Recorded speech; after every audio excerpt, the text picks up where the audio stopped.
Hi my dear children. In today's video we are going to discuss the book back read exercise of poem. Today I wrote this poem. Okay, 6th grade, second poem. My dear children, first you look at the comprehension questions. Okay, Roman letter A. Tick the correct options. Look at the first question now. The poem that the narrator wrote had dash. Option A smile, option B personification, and option C rhyme. The right answer is option C. Okay. The poem that the narrator wrote had rhyme. Okay. Now look at the second question. The narrator dash writing the poem. Option A enjoyed, option B disliked, and option C was nervous. The right answer is option A enjoyed. Okay, yes. The narrator enjoyed writing the poem. Now look at Roman letter B. Answer these questions. Look at the first question now. Who do you think is the I in the poem? The poet or a school child? Give reasons. This is the first question. Okay? And the answer is the I in the poem is a school child because he or she mentioned that he or she submitted the poem to the teacher for review. Okay, so we know that I refers to a school child. Okay, yeah. Now look at the second question. According to the teacher, what elements should a good poem have? So according to a teacher, what are the good elements a poem should have? The answer is, according to the teacher, a good poem should share the deep feelings of the poet. Okay? Here it means it should share the deep feelings of the school child and should also have such elements as metaphors, similes, narrative, alliterations, personification, and a plot. Okay? Yeah. Now look at third question. What do you think the phrase "she made a fuss" in the last stanza really means? So we have to write the meaning of the phrase "she made a fuss." And the answer is, in the last stanza, "she made a fuss" means that the teacher was really impressed with the poem. Okay, dears? Yeah. Now look at Roman letter C. Today I wrote this poem does not have most of the elements that, according to the teacher, a good poem should have. Do you think the poem is good? Why? Why not? My dear children, now I'll tell you the answer of this question. Okay? Although today I wrote this poem does not have most of the elements of a good poem, it is still a good poem. Okay?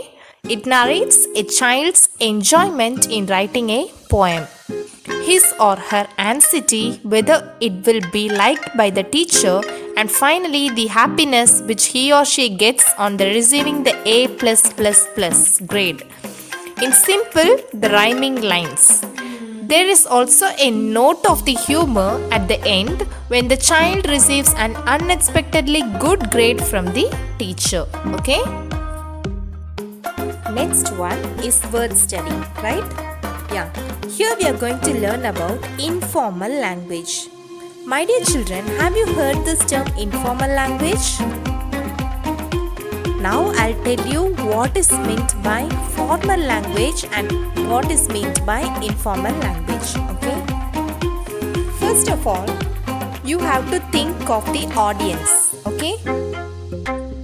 For example, if a professional situation occurs, like talking to a colleague or writing a letter to a boss or writing a letter to a principal or sending any official mails, okay, in such cases you have to use the formal method. Okay, formal language, you have to write it only in formal languages, or you have to send the mail only by using formal languages. Whereas where is this informal language used? Informal language is used in unprofessional situations, okay, like talking to friends, family members or relatives, then while messaging to your friends, family members or relatives, and so and so. So formal language It is always used in writing or talking to higher officials, okay?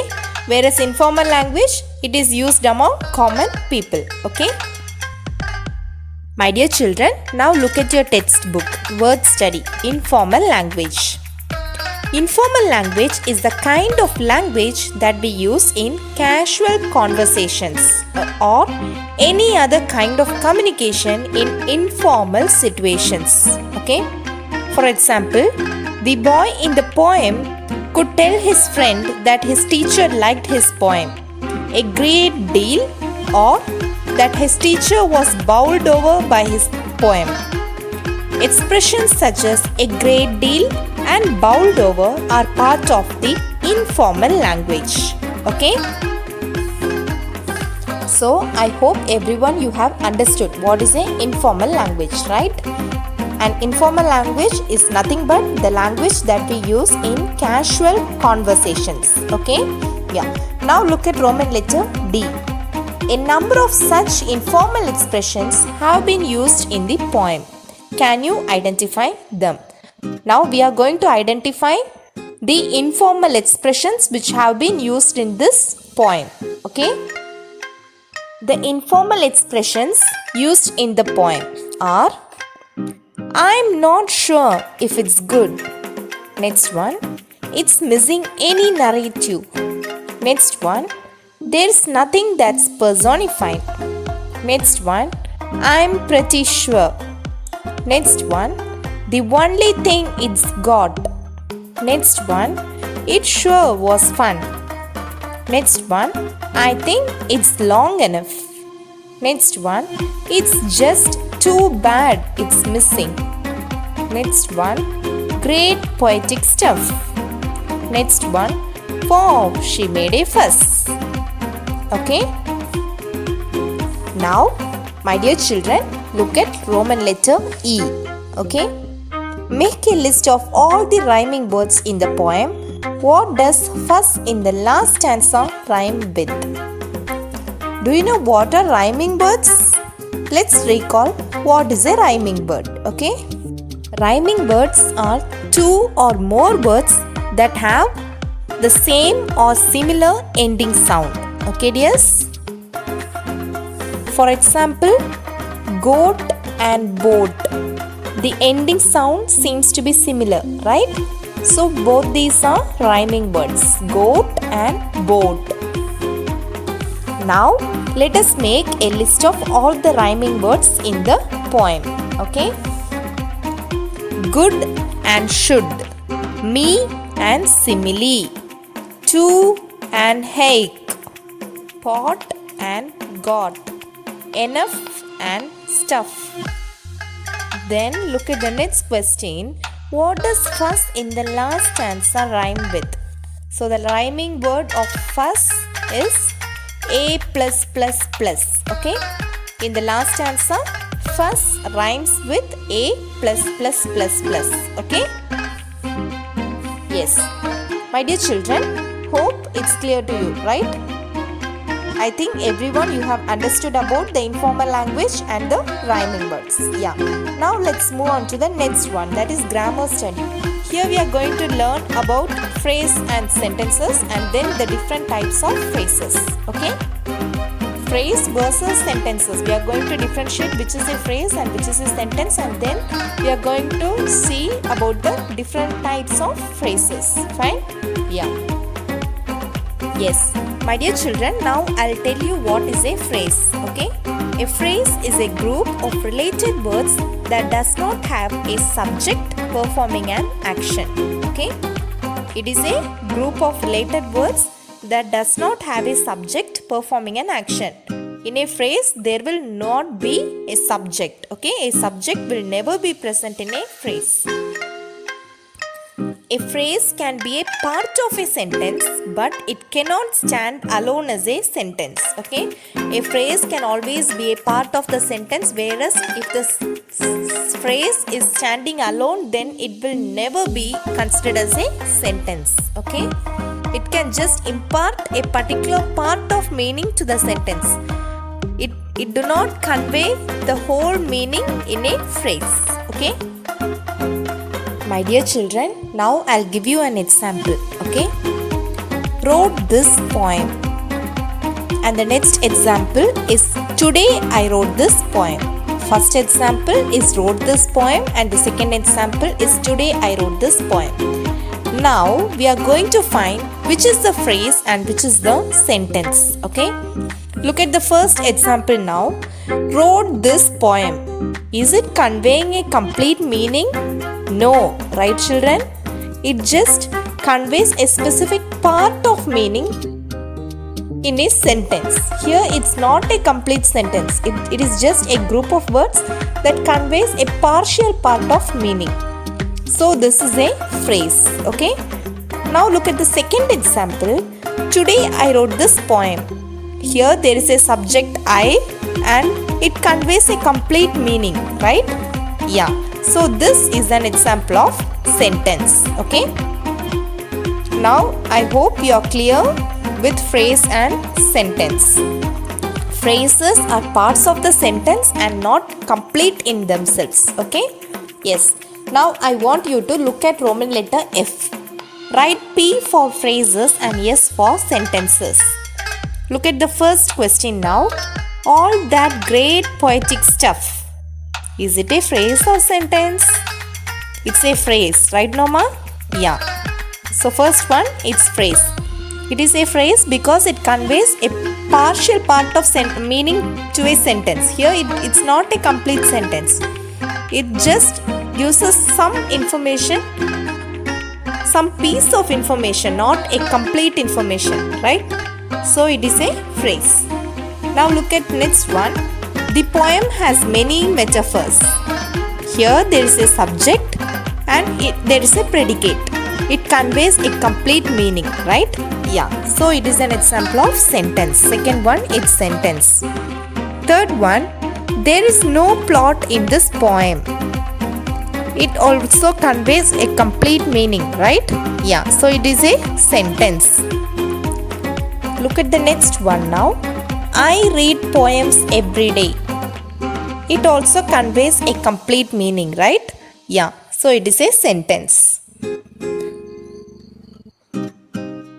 Next one.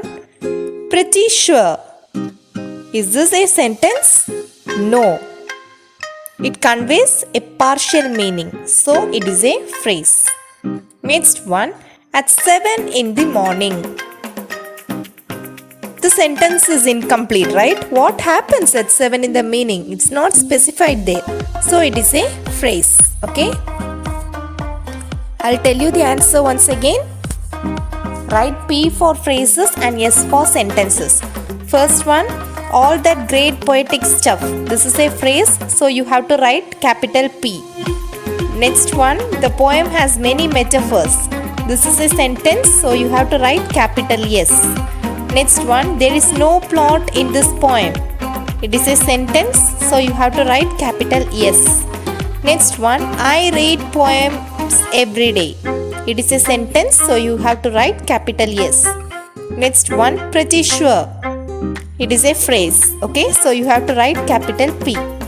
Next one, at 7 in the morning. This is also a phrase, so you have to write capital P. Okay, dears?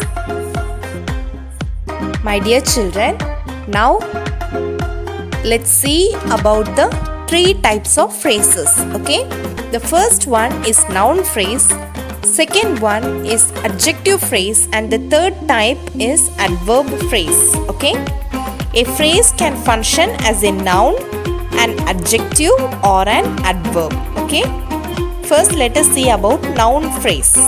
A noun phrase is a group of words that functions as a noun and answers the questions who or what. Okay? What is a noun phrase? A noun phrase is a group of words that functions as a noun and answers the questions who or what. So when it answers the question who or what can it be?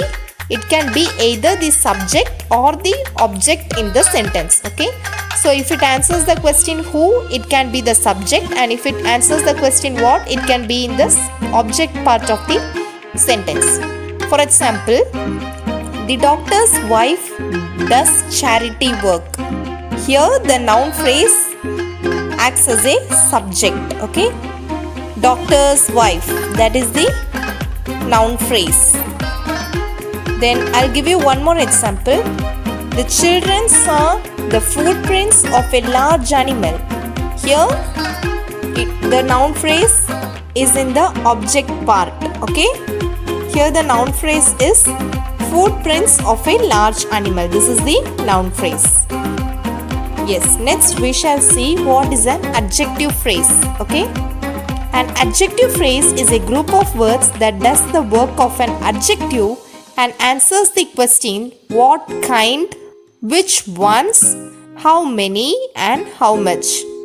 What is an adjective phrase? An adjective phrase is a group of words that does the work of an adjective. Okay. And it answers the questions what kind, which ones, how many and how much. Okay.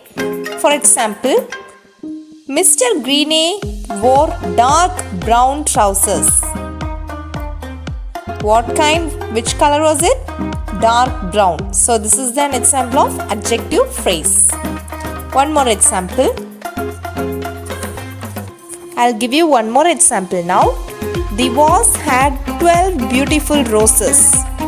Here, how many roses? 12 beautiful roses, right? 12 beautiful. This is an adjective phrase.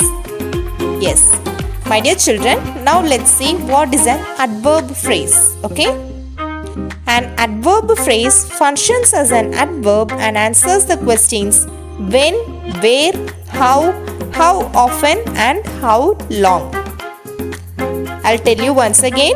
An adverb phrase functions as an adverb and answers the questions when, where, how often and how long.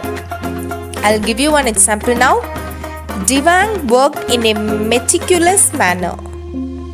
Here the word meticulous manner, this is a adverb phrase. Okay. In a meticulous manner, this is an adverb phrase. How did he work? He worked in a meticulous manner. This is adverb phrase. I'll give you one more example. Art paper can be found in any stationery shop. Where will it be found? In any stationery shop. This is an example of adverb phrase. Okay. Yes. My dear children, now look at Roman letter G. Write whether the underlined phrases are noun phrases, adjective phrases or adverb phrases. Okay. Look at the first question now. The sandy beach stretched for miles. Here, the part of the sentence that is underlined is stretched for miles. So we know that this is a phrase. Okay. This is the phrase and we are going to find to which type of phrase do this phrase belongs to. Stretched for miles. This is an adjective phrase. Okay. Stretched for miles. It answers the question how. So it is an adjective phrase. Next one. They live on the other side of the town. Here the underlined phrase is on the other side of the town. So where did they live? They lived on the other side of the town, right? It answers the question where. So it comes under adverb phrase. My dear children, now look at the third question. Sharon could not find her favorite sweater. Here the phrase which is underlined is her favorite sweater. Right? So which type of phrase is this? It is a noun phrase. Okay? Fourth one. The project on which I am working is not yet complete. Here the phrase which is underlined is not yet complete. Right? Yeah.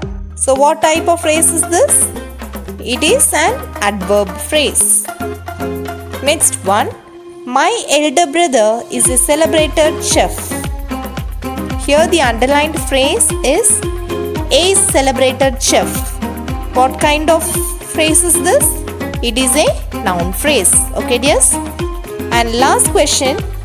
The shopkeeper exchanged the torn garment with reluctance. And the underlined phrase is found to be With reluctance. With reluctance, it is an example of adjective phrase. Okay?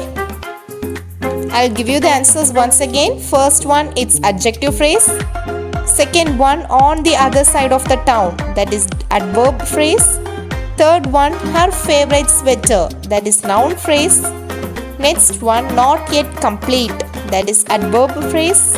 Next one, a celebrated chef, that is noun phrase. And the last one, with reluctance, it's adjective phrase. Okay, dears? Yes, my dear children, now look at the writing part. An acrostic is a poem in which the first letters of each line spell out a word or a phrase. This is usually the same as the topic of the poem. Okay? The poem below is an example. So, a poem is displayed in the screen, right? This is an example of acrostic poem. You look at the first letters of each lines. For first line, the first letter is S, and for second line, the first letter is C, and for third line, the first letter is H. Next line, it's O. Next line, it's O, and next line, it's L. So it comes in order, right? S, C, H, O, L. School. The topic of the poem is matched with each starting letters of the poem, right? So this poem is called as acrostic poem. Look at Roman letter H. Write an acrostic poem on any of these topics. 4 topics are given below. You can write an acrostic poem of any of these topics. Okay? Try it by yourself. Best wishes. Do well. Okay, dear children? Yes. Like, share and subscribe for more benefits.